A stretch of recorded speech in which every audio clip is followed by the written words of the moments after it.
How to delete your TikTok account permanently? Let's jump right into the steps. First off, you want to go ahead and open TikTok on your phone. As soon as you enter the screen, you want to tap on your profile that is on the bottom right corner.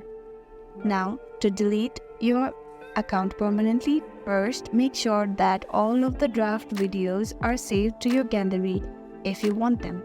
Now to delete the app, tap on three horizontal lines on the top right corner, then tap on Settings and Privacy.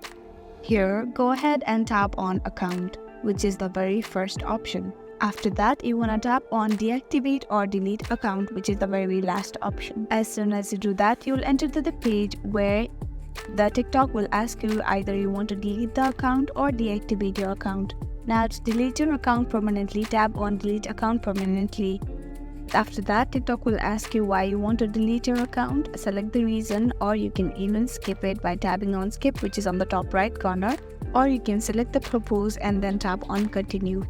Select the tick mark right there and then tap on Continue. And that is how you can delete your TikTok account permanently.